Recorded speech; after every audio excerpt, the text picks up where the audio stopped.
asset management.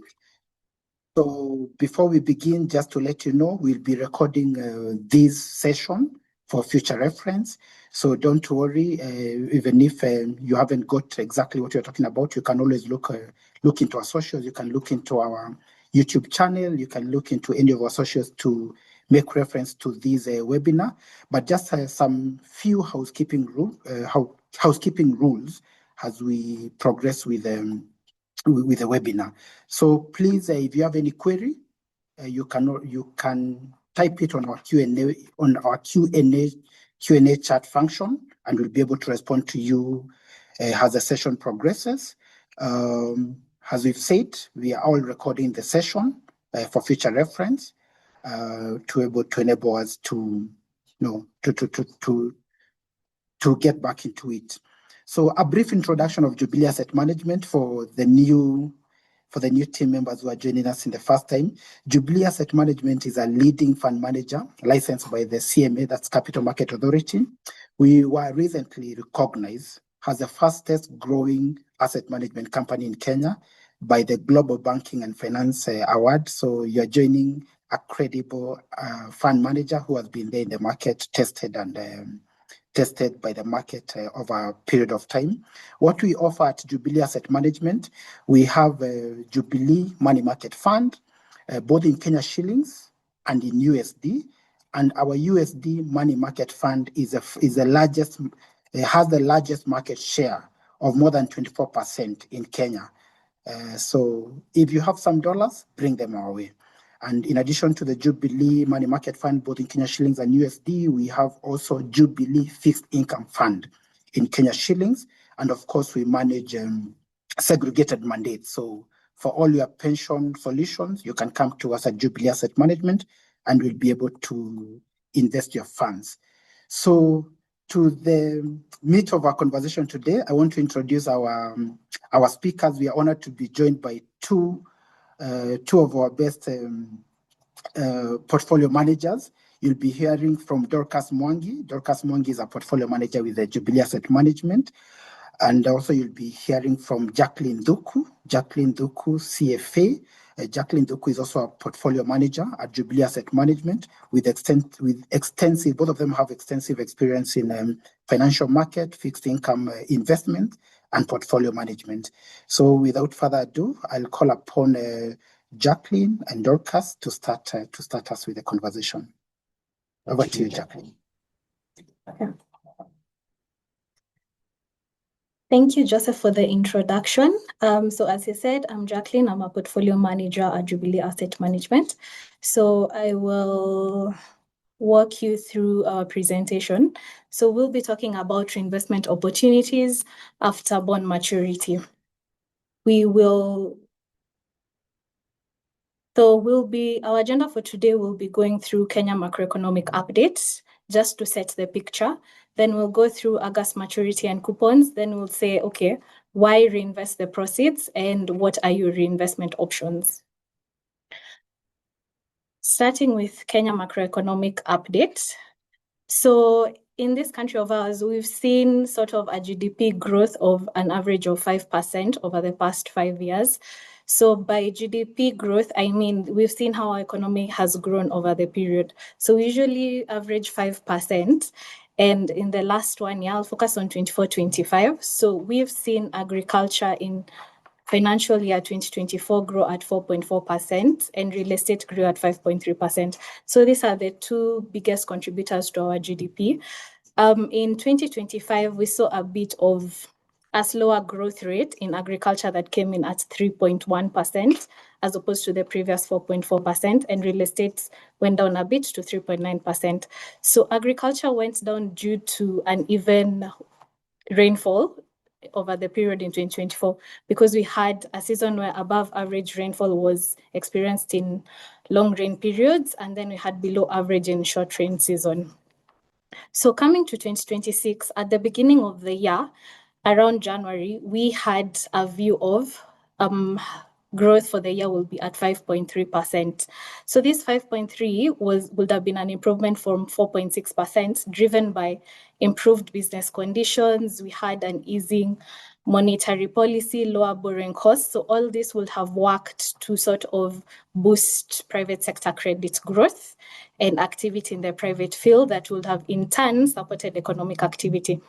However, towards the end of February, we saw the Iran conflict come into play. So what this did was it brought about global uncertainty, particularly from the perspective of supply chain, and in more specific would be oil supply in the world, right? So Kenya is affected by oil because we are largely an oil importer.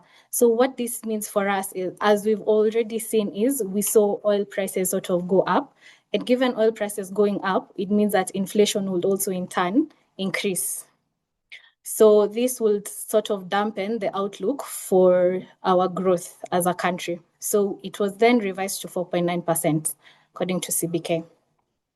So now, I want to answer the question now, what happens after the Iran conflict? What has happened between Feb and June to inflation, the shilling, and interest rates?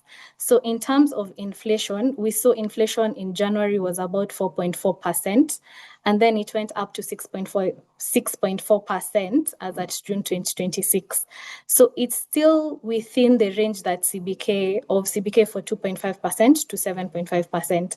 So largely due to support by government intervention, we have a stable currency. So our view is that we'll remain within the range, but tilted towards the 7.5%. So it's not as bad as what we'd seen previously in 2022, where agriculture went down and we had a drought, so inflation went up to 9.5%. At least we're better positioned right now, expecting it to go highest about 7.5%.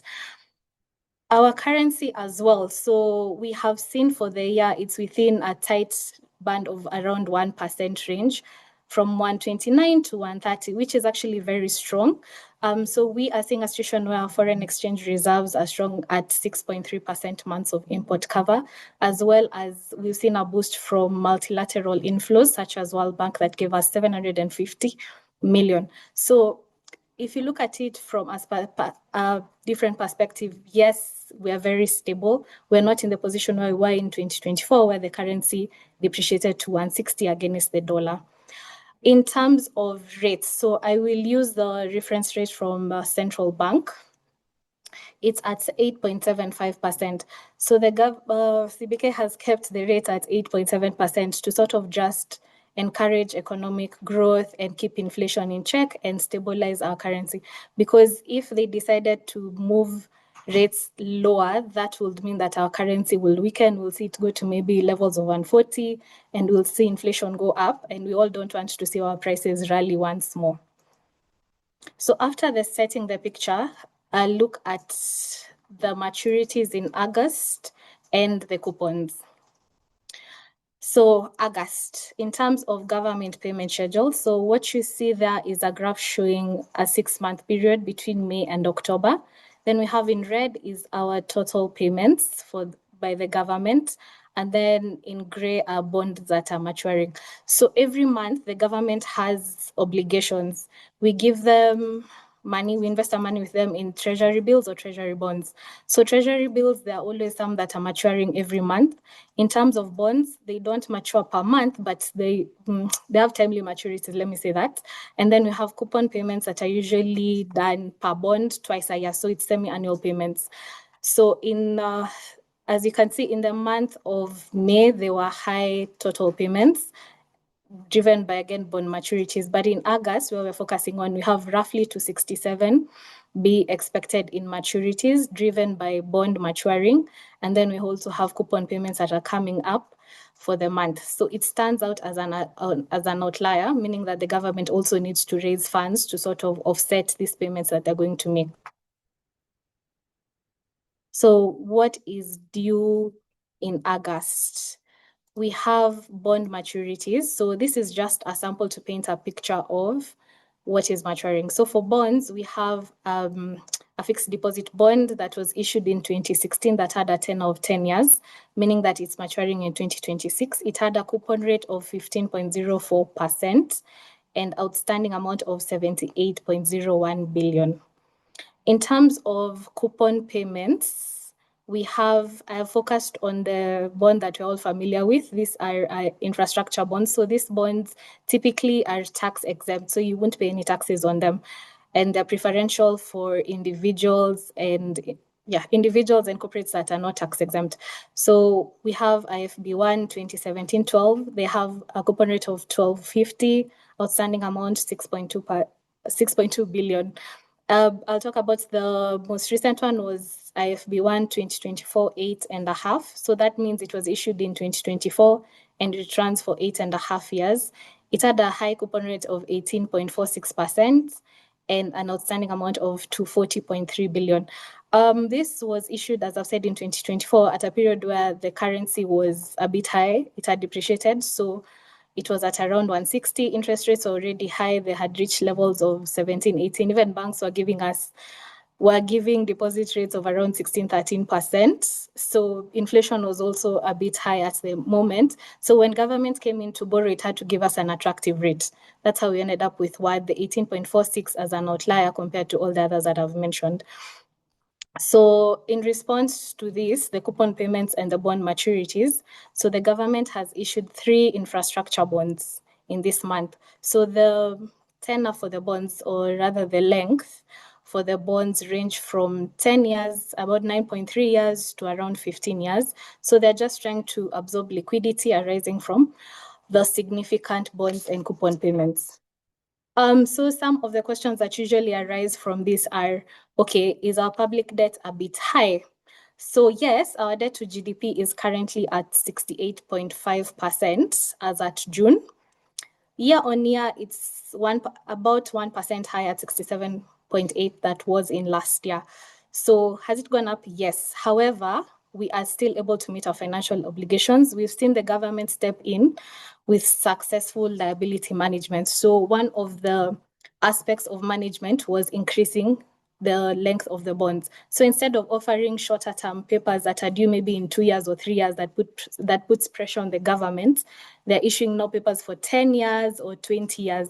So at least the burden is relieved. We've also seen them manage Eurobonds. I'm sure all of us can remember 2024 when there was a Eurobond maturing and we had the perceived sovereign risk, right? People were expecting the government to default, the risk was a bit high. So the government bought back in advance and they've done the same management of a couple of papers and they've done a buyback this year in Feb. They did the buyback and they issued new bonds with a longer tenor. They also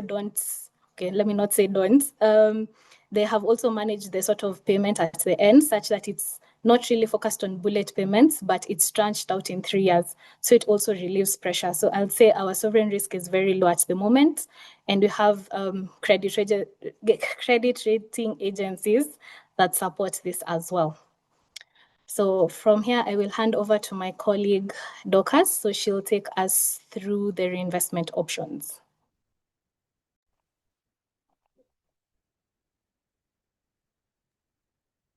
Thank you, Jackie.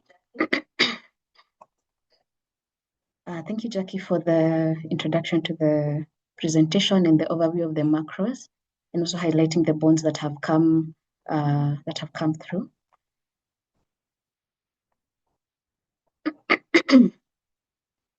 So I'll take you through why reinvest the proceeds.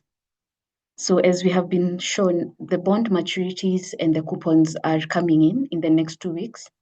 So the next 2 Mondays are heavy with maturities and coupons. That is the August 17th and August 24th. So what happens when cash sits idle?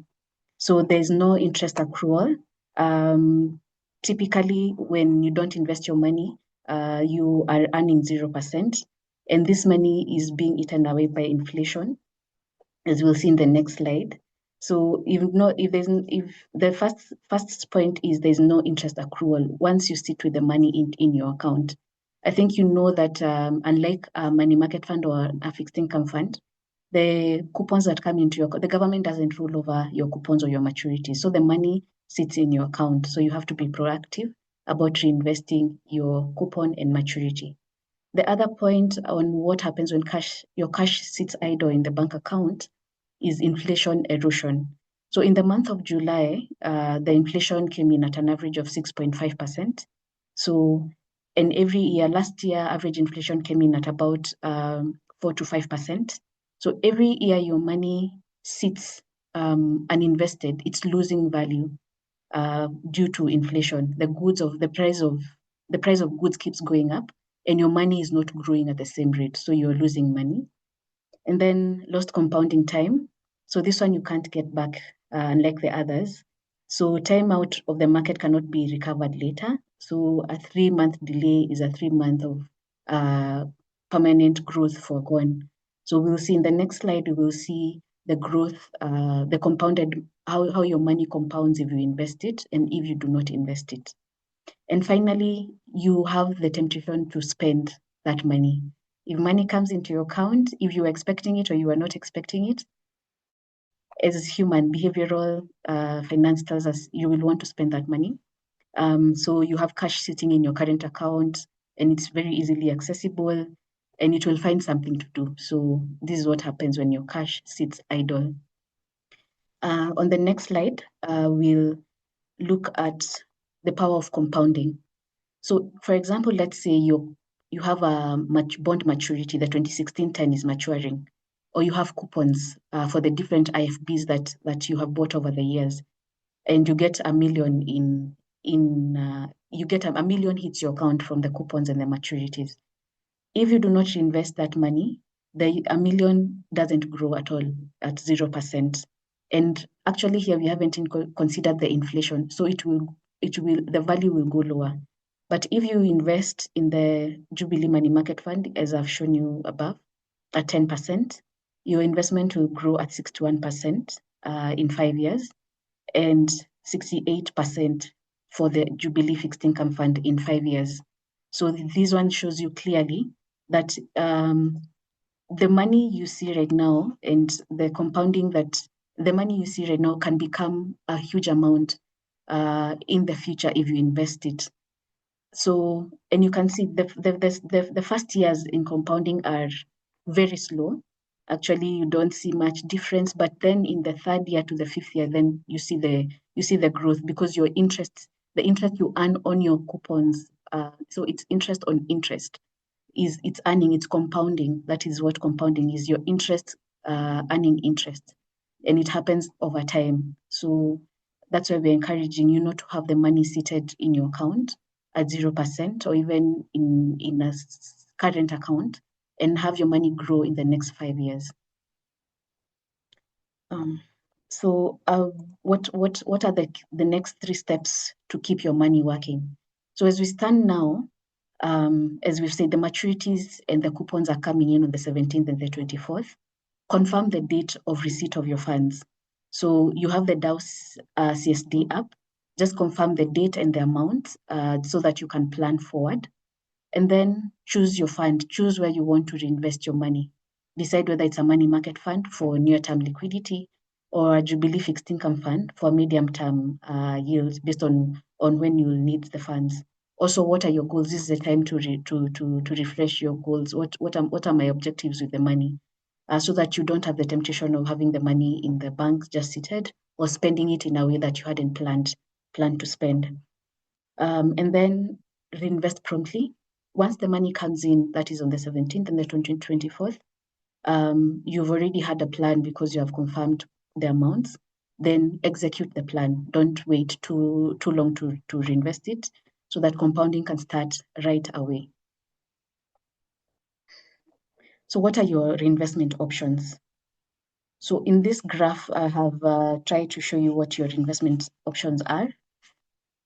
We have the Jubilee Money Market Fund, which is yielding 10.16% per annum. The Jubilee Fixed Income Fund earning 11.03% per annum.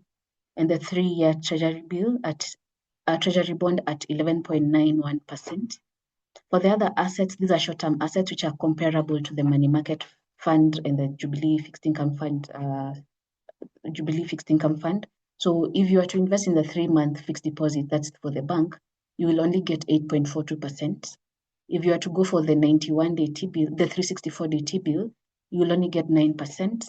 And the 1-month fixed deposit, you'll get 7.69%. And if you are to go for the 3-month T-bill, you'll get 8.78%. So as you're saying, these short-term securities are comparable to our money market fund and our Jubilee fixed income fund because you can access your money whenever. You can plan, maybe you want to do a building or you want the project that you have planned or you want to study. So that money you may need in 3, 6 or 12 months. So a money market fund offers you, or a fixed income fund offers you more value than investing in these other short-term securities because our funds are able to diversify the assets they invest in and give you a much better return. For the bonds, even if the return is a bit higher, the 11.91%, here you're locking your money for 3 years compared to our unit trust funds. So I think this is a question of liquidity and the return that you're looking at and your objectives. So in the next slide, we have looked at the case for a money market fund. So you have same-day liquidity. Your interest accrues monthly, unlike maybe a bank where your interest is not accruing monthly. This means that every month, the interest you've earned is added to your capital and starts earning money for you. And then there's capital stability. We invest in very secure assets, which fixed income assets with capital stability. And then there's no auction to wait for. So this one you can add directly. I know you can invest in directly. Maybe you want to invest in a longer term security for your bond, for your coupons and maturities. So for this one, you can put the coupons in it as you wait for maybe the next auction of bonds if that's what you want, or for your project. So you can park your money in the money market fund or the Jubilee fixed income fund. For the Jubilee fixed income fund, you have a slightly higher targeted yield than the money market fund. This is because we are able to invest in longer term securities for the Jubilee money market fund. However, you can still access your money within 24 to 48 hours. And then we select the fixed income security with a lot of care. We have a professional credit selection. And then we have diversified assets. There's no single issuer risk for the Jubilee fixed income fund. So just the next slide is just talking about the differences. As we said, the Jubilee fixed income fund is longer. Liquidity high as well. Both of them are very liquid. Typical holdings, the difference between the two is just that FIF is able to invest in bonds with a longer term tenor. And then the return profile, we have targets higher yields. The Jubilee fixed income fund targets higher yields via duration and credit. For the Jubilee money market fund, it's stable, moves with short-term rates. And then the tax treatment is 15% withholding tax on interest for both. And the best so the Jubilee money market fund is best for emergency funds and near-term goals. The Jubilee fixed income fund is good for medium-term goals, bond maturity reinvestment. So we have given you these options as we have said. So get your money working for you as soon as possible. Even as you make plans, don't let your money remain in a bank account earning zero. Make plans when your money is still earning interest for you, and you'll be able to enjoy the interest. So I encourage you, just go to your app, your Dell CSD app, check the maturities that are coming up, check the coupon, so that you can be able to plan for them. And then once the money hits your account, do the needful, get it out as fast as possible, reinvest it. Eat the one you can, but don't eat all of it. But we have the options that we have the Jubilee Money Market Fund and the Jubilee Fixed Income Fund. Thank you very much. Wow, thank you. Thank you, Dorcas. Thank you, Jackie. Sorry for that. Thank you, Dorcas, and thank you, Jackie, for the insight you've given us. I like the slide which was showing we have various bonds which are maturing, and just to mention some of them, it was a slide which was shared by Jackie. We have FXD1 2016-10. We have something else called FIB1 2017, FIB1, 2020. And I would like to ask Jackie the first question, probably just to help our viewers understand. Jackie, what do you mean by these FXDs and FIBs, and probably what's the difference? Because as we tell our audience to reinvest their maturities in coupon or their interest payment, what do you mean by these FXDs and what are these IFBs, Jackie? So hi, Joseph. That's a very good question. So I will say this, I will start from the beginning. So the government issues two sort of types of bonds. You can have infrastructure bonds, so that's the IFB. So these are usually tax-free. You won't pay any withholding tax on the same. And they usually amortize. So this means that they can tell you that, let's say, a bond is issued in 2026, it runs for 10 years. However, at about 5 years, they can opt to redeem half the value then. So if you invest, let's say 10 million, you put 10 million in an IFB that is maturing in 10 years. After 5 years, they give you back half the money, and then the rest you'll get at maturity. So that's usually a benefit of the same, and the fact that, of course, you don't get taxed. So if they say 13%, it's 13%. Now you move on to the other ones, the FXDs. So these are the ones that pay taxes. They pay withholding tax depending on the tenor. It can be 10% or 15%. So these ones do not amortize. Generally speaking, the biggest difference between the two is the fact that one, you pay taxes, the other, you don't pay taxes. And then one, of course, amortizes, and then one does not. So if you buy the FXD for 10 years, you're holding for 10 years unless you sell in secondary markets. Now, for this other one, you can amortize after, let's say, a period. The government usually gives it when they say the bond, so it can be after half the period, they give you half the amount. So that's usually the difference. When picking between the two, it's usually also good to consider your investment objectives. So as my colleague Dorcas had said, IFBs are good for long term, but there are also benefits of, let's say, our MMF money market fund and our fixed income fund, in that it's more liquid, it adapts to changing interest rate environment. And you can redeem it at any point and it helps you save. So you don't have to wait for an auction to come through. You don't have to go look for an app for the DAO CDS and sort of register and all that and follow through with a broker in case you want to liquidate. So it offers a bit more flexibility. Thank you. Okay, thank you, Jackie, for that. A follow-up question is, I'm wondering whether our audience understands what we mean by coupon. So just to demystify this jargon, what are coupons? And I know coupons allude to interest. So are we asking the clients to, when they get the interest payment or when they get the coupon, do they bring it to our fixed income fund, or what are we exactly telling them? So just demystify the word coupon so that everyone will be on the same line. Okay. Thank you for that. So what I mean by coupon is, for the government to borrow money from us, they need to incentivize us. I'm looking at it from even the perspective of, if my friend borrows me money, they want me to give them, let's say, 1 million. They need to give me something in return, as opposed to taking it, let's say, to a bank, right? So for me to give them their money, I have 1 million in my account, they have to say, okay, I will pay you, let's say, 10% interest. So the 10% interest is what we are now calling coupon. So they say 10% and they pay you 10% per annum. So if I have 1 million, I expect to get 100,000 for the year. But then the government has sort of arranged it in a way that they make semi-annual payments. So if I bought a bond, I will get payments twice a year. So this 100 will be 50,000 maybe in June, and then another 50,000 in December.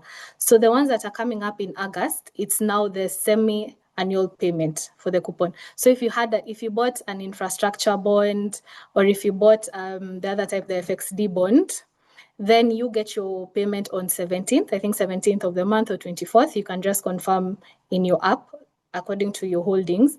You can get your payment. So it can be, let's say, roughly 50,000 or 100,000. So when you get this amount, we're saying, instead of it sleeping in the bank account or not earning any interest, it's getting eroded by inflation, because I've already spoken about inflation coming up due to the conflict that is instigating higher oil prices, we're saying, why don't you put it in our money market fund or our fixed income fund so that it can actually compound interest and help you gain more? That's it for me. I hope that has demystified it. Thank you. Thank you, Jackie, for that. A question to Dorcas. So Dorcas, we've been talking about fixed income funds. And at times when we go to the market and we tell clients fixed income funds, probably they hear the term fixed income. So is fixed income the same as fixed deposit, or are we guaranteeing them that they're going to get a fixed return over a period of time? So just try to explain what are fixed income funds and probably comparing them to fixed deposit, because clients mostly when they hear fixed income funds, they just hear fixed income. So probably would be told by a client that if my bond matures, which and it's a bond which has been giving me 18%, you get a coupon. I want a fixed return of 18. So what's the difference there, Dorcas? Thank you, Joseph.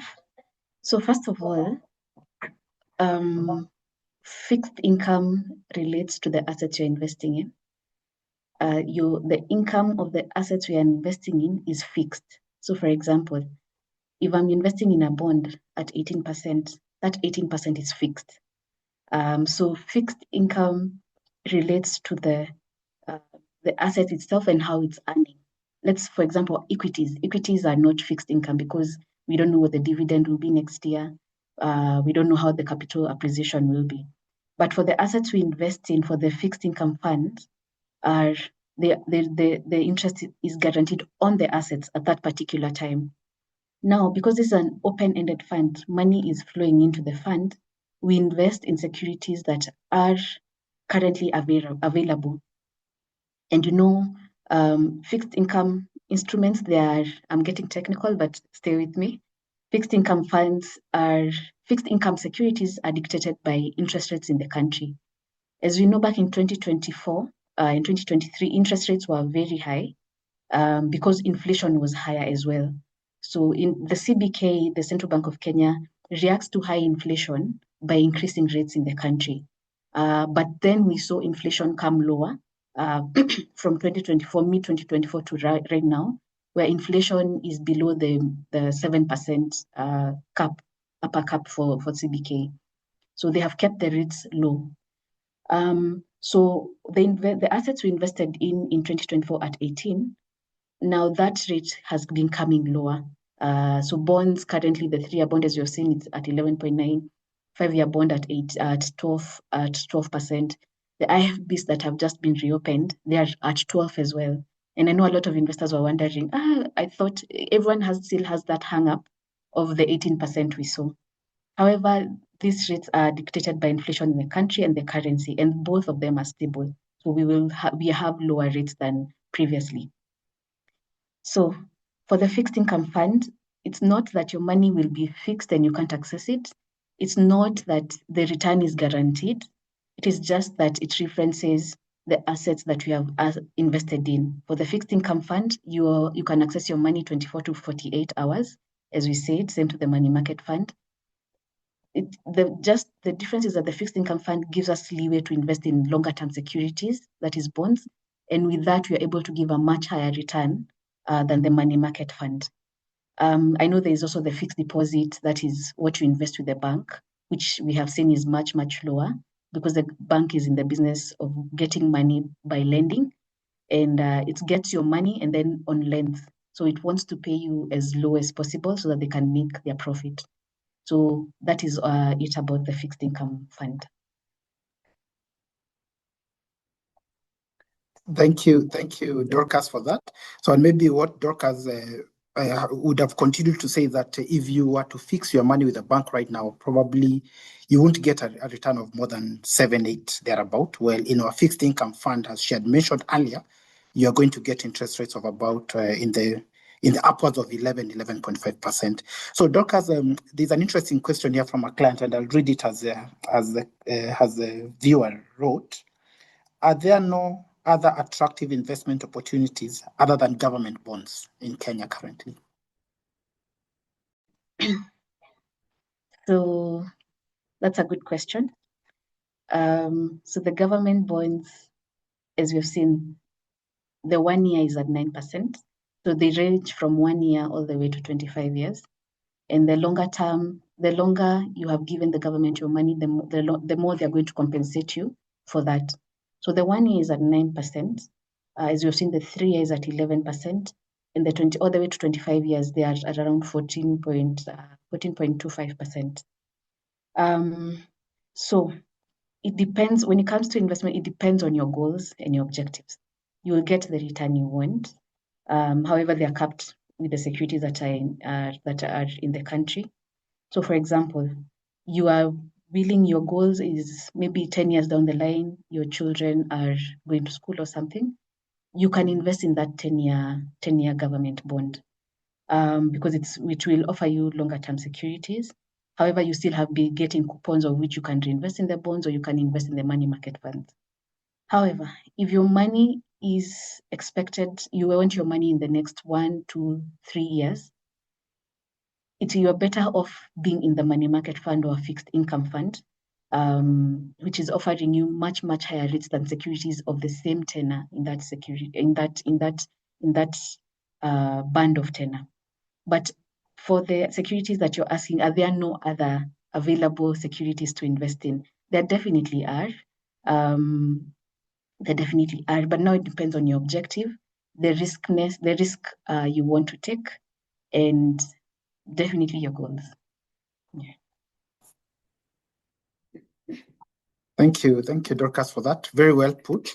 And before I let you go for a minute, there's one of our viewers is asking about the Kenya shilling's return against the dollar. So what they're asking is, what is the expected return in the Kenya shilling's investments against the dollar, and also considering that we are nearing election. So we've seen the dollar for the last 2-3 years, it's been stable against Kenya shillings against the dollar at around 129. So this viewer is asking, what are the prospects or what are the projections in terms of returns as we near elections, and where should they put their money? Is it Kenya shillings, dollars? What will you be looking at? Thank you, Joseph. On the question of the currency movements are determined by a number of factors. First of all, which is the major one, is the foreign reserves that the CBK holds, CBK of a country holds. Back when the USD, the dollar against the case got to around 160 back in 2024, the country's reserves were very low. They weren't sufficient. But then the government, through the CBK, took on a role of building the forex reserves. And why are the forex reserves important? They're important because when you have shocks, because they buy the oil, the importers want the dollars. So if there is high demand for the dollars and the country doesn't have dollars or any other currency, then you find that the law of supply and demand, the shilling will definitely depreciate because you are demanding more of another currency. So when the CBK currently, the forex reserves cover at least 5 months of import cover. Back in 2024, there were 3 months of import cover. So we are sufficiently covered on the forex reserves. And these forex reserves have been able to cushion the currency, even in the oil shocks that we have seen. So there's not much pressure on the case against the dollar or the case against these other currencies. So we are currently sufficiently covered on the forex reserves. And that's why you've seen the stability of the shilling. We expect this to continue unless we see a big drop starting in the forex reserves. We expect the shilling to be stable against the dollar. So in terms of returns on the dollar fund, this also is determined by the inflation and the CBK interest rates policies. We have seen this year they have been holding the interest rates. That is the Fed, the US Fed, and also yesterday with the CBK, they've held the rates as they are. So we expect them to continue as they are as we continue to monitor the war situation in Iran. But for now, the rates are expected to continue as they are, but slightly continue going higher just slightly as we monitor the war in Iran. Whether to invest in the Jubilee Money Market Fund case or Jubilee USD, what I would say is for the USD, if you have dollars, then this fund is perfect for you. Or if you're looking to use dollars in the future and you want to protect yourself maybe against the movement, that would be a good fund for you. But just to say, it's not a speculation bit where you bring your money into the USD fund. Maybe it's because you're seeing future, something is going to happen in the future or something like that. I think it's better investing in the USD fund based on goals and based on the availability of the dollars you have, because we have seen the CBK work really hard to maintain that currency as it is. On the rates, currently the USD fund is at 5.03% and the case is at 10.16%. So case is good. You have your Kenya shilling, you have your goals, you want to access your money 2 years down the line, 1 year down the line. The Jubilee Money Market Fund case is perfect for you. So the USD fund is not a speculative fund. It's concrete. You have your goals and you have your dollars that you want to use. Whether about the election year. So yes, we have seen previous elections back in 2013, back in 2017, if I'm not, in 2022, if I'm not wrong. Yes, we have seen some shocks. So last election, we saw the dollar rates, the Eurobond rates go high, rates, the USD rates, the USD against the case go higher. But that depends on the underlying macroeconomic environment that we had.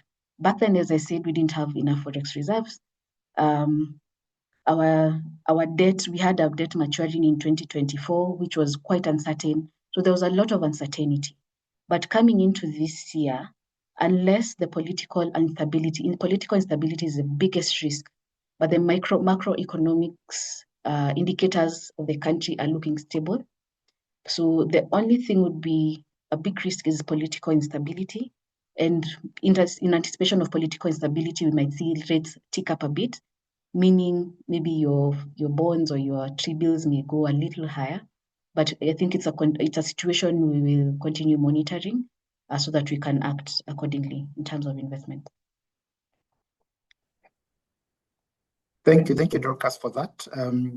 I think what I'm taking from Dorcas is that yes, there is as we go to elections, there will be political instability, but the all macroeconomic indicators are showing that we are in a stable environment, and the Jubilee Asset Management will continuously monitor the situation, and we will be updating you.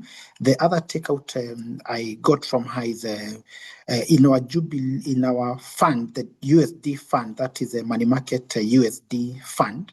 We are the largest player in the market currently, and our rates are above 5%, 5.1, 5.5%. So if you have the dollars and you need the dollars, invest in that. But I can see a lot of interest in terms of how will the currency behave, how will inflation be as we get into the electioneering period. And I just want to ask Jackie, there's a question from one of our viewers, and he's asking about, I think still this particular attendee has concerns about government default.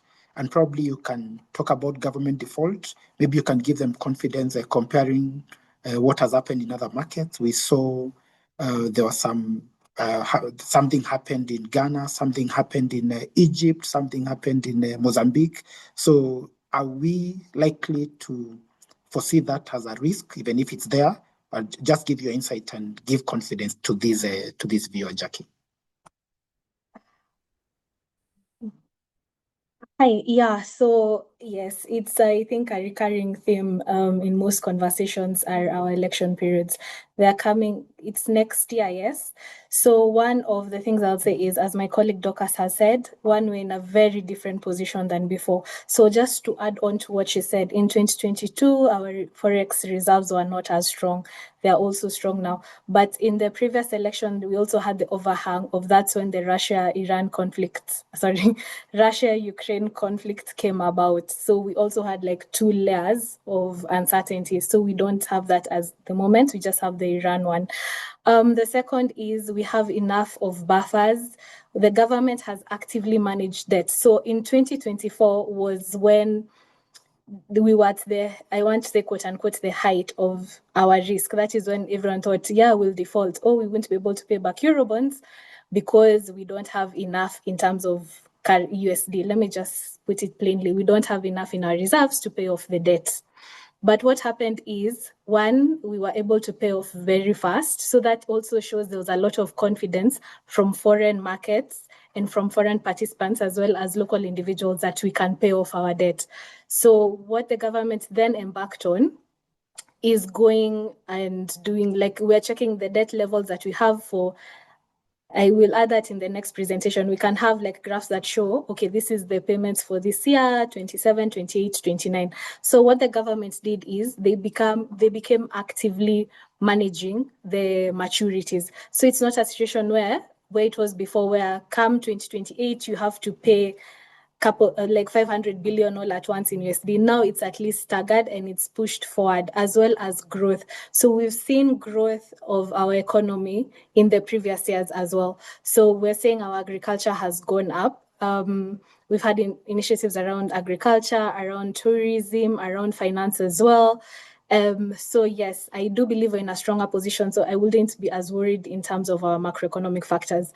Even adding on to the fact that if you look at credit rating agencies, so let me just demystify that. So every country has like a report around it. There's research done around it. So if you're comparing with Ghana, if you're comparing with Egypt or Mozambique, there's a sort of rating that is given across currencies. So ours since 2024 has continuously improved, and they've rated us as a stable country. So even foreigners have that additional layer of protection. Next, if you compare with we were at our height of interest rates going up to 20, and it came down. So in other countries that have defaulted, the rates never come down. So they're constantly going up. So you'll have a situation where your inflation, we're saying 5% we panic, 6% we panic, it goes to 10, it goes to 20, So we did not see that. So our government came in, they managed their currency, they managed the inflation, they managed the interest rates. They used all these dynamics and sort of brought back, I want to say, stability in the country. So we're better off positioned by far than where we were in the previous years.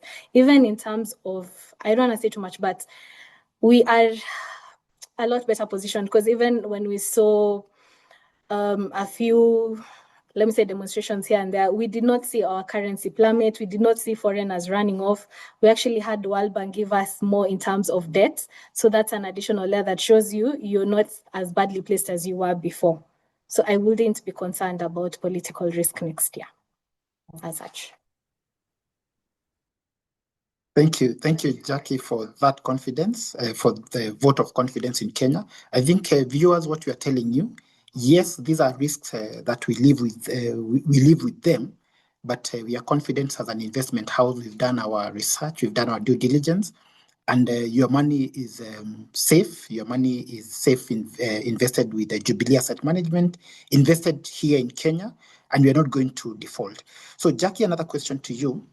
We've got a viewer who is asking, is giving us all the stats about how the CRB rate is. We've seen the MPC maintaining the CRB at around 8.75. He's given us a view of how these have been performing: 91-day T-bill, 182-day, and the 1-year-day T-bill ranging between 8-9%. And basically what this viewer is asking is, so we are here telling them that once they get their bonds matured, once they get their coupons reinvested, to invest with us. So take a scenario of a coupon which has matured within the IFB 2024 8.5 with a coupon of around 18%. So why should they reinvest that funds, the coupon with us at probably give and take 11-12% and not buy another bond, considering how the CRB rate has been and the T-bill rates have been? Why should they give us the money and not buy another bond? The biggest benefits of our money market and our fixed income is that we adjust to interest rate environment. So we are saying that one, okay, CBR has been constantly at 8.7% over, I think, three. So one of the initiatives of that rate is to keep inflation in check and also to sort of stabilize the currency, right? So they have kept it stable. If they were to sort of let it go lower, we'll have a situation where people will decide, no, let's just invest in other countries as opposed to ours. Then we'll have a flight of capital, and then now our currency will not be as stable. Because if you look at it like this, if I'm at 9%, and Uganda is at 10, I mean, then we say we're at 6, people will move to Uganda. So we have to sort of just have a balancing act where we're stabilizing inflation and we're keeping currency in check. So that said, our view is that they'll probably keep it at the same level for a bit until the uncertainty sort of clears. Because one of the reasons that they mentioned is there's uncertainty in the Middle East.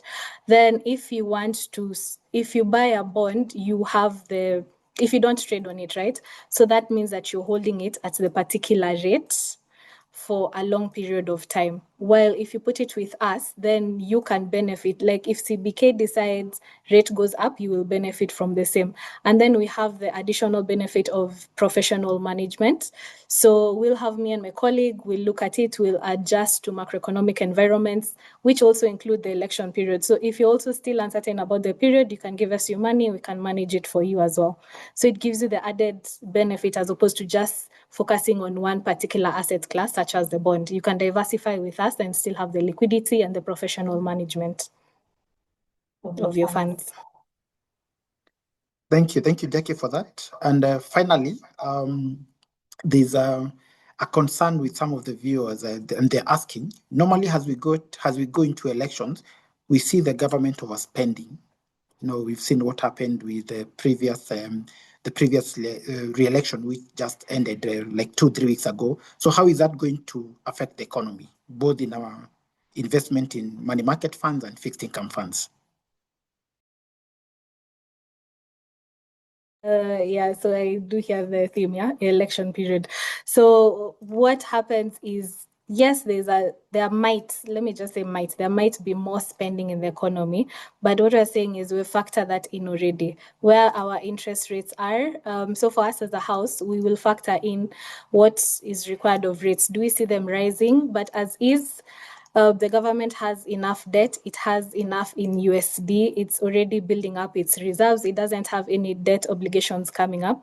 And it had conducted a bit of fiscal consolidation in the previous years. So we don't see as much stress coming in from inflation. And as it is right now, there's a lot of liquidity in the market already. So it's been factored into the next year. So year on year, I don't see much of a difference. It might rise, yes, there might be an upward bias, but not too much. But again, that goes to why you should invest with us, right? If you do not have the time to sort of monitor every single movement, every single news, you can't keep up with it. You don't have sort of the capacity to also go and trade on your own in different asset classes. Give us your money. We'll manage it for you and you'll give us a return. We're now at 11%. Even if the rates go up, we'll move in accordance with that. Like we are responsive to the macroeconomic environment, and it doesn't really expose you to having to do all the background work in it. So yes, I'll go for us to even just protect yourself. Thank you, Jackie, for that. I can see time is running out, so I'll just ask one final question to Dorcas, then we can start winding down the webinar. So Dorcas, this is a very easy question. It's a question I can answer, but basically what you have been asked is how do customers join Jubilee Asset Management? I know there are various, we've got a portal, we have physical forms, but as you answer, how do customers join us? Probably you can also talk about why Jubilee Asset Management and not any other fund manager there in the market?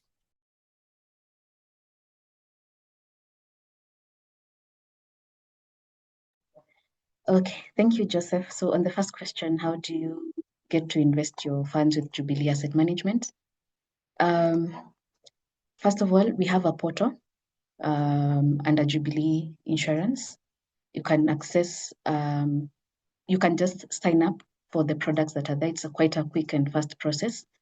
If not, if you need assistance, you can always call us. I think we'll share the numbers and the contacts for the people you can reach out for signing up. So it's quite easy to sign up. It's a quick process. You bring us, you input your personal details.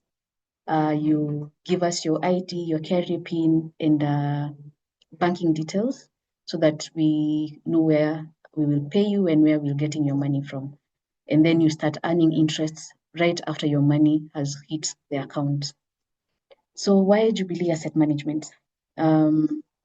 Because we have great customer service. I know you know the rates in the market, you know the other providers in the market, but why Jubilee specifically? You will get us when you need us. If you have a difficulty in signing up, if you have difficulty in withdrawing, if you need more information, we are always here to give you that information because this is your money we are investing and we take good care, very good care of it. Also, Jubilee Money Market Funds returns, they are higher. They're within top 5 of the industry. And being a big brand, you are guaranteed your capital is well preserved. So our rates are within top 5 in the industry. So you will get the best value for your money. I think those are the 2 selling points for the Jubilee Asset Management. I know Joseph has many, many more, but I think those are the key ones for us. You give us your money, we invest it, we give you a return. And we are there when you need us in case of questions and in case we want to withdraw your money. Thank you very much. Thank you, Dorcas. I think we have said a lot. We are on top of the hour 11. We have seen the engagement. The questions are more. Please note that we will be sharing this presentation, the recording to all your emails as you registered. We'll also have the recording shared in our social media, YouTube and the likes.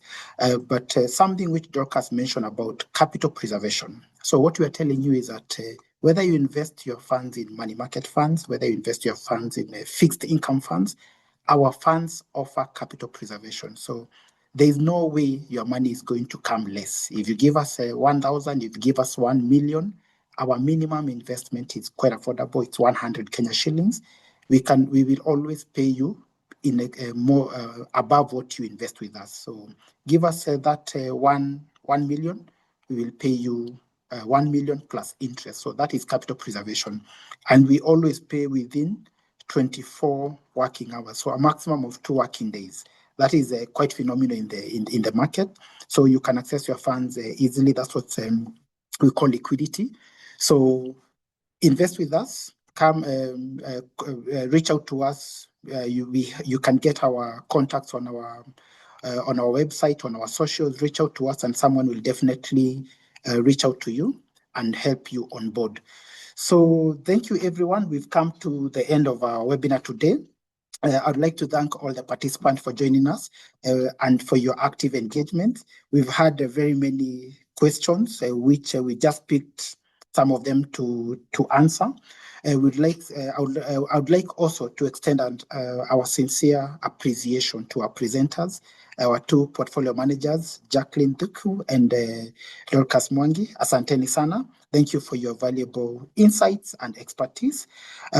We hope that to you, the attendee, we gave you some insights on where you can invest, on where you can put your money after, at least in the month of August, we normally have a lot of bonds maturing. We have a lot of coupon payments. So I hope we've given you valuable insights on where you can put your money, on how your money can work for you well. We are here to help you as Jubilee Asset Management through our solutions as a money market fund, both in USD and Kenya shillings, and also our fixed income fund in Kenya shillings. So if you have any questions, any further engagement, please reach out to us, and we'll be able to talk to you and be able to answer them. So once again, asanteni sana. Thank you for joining us, and thank you for your active participation. Have a wonderful day ahead, and God bless you. Thank you.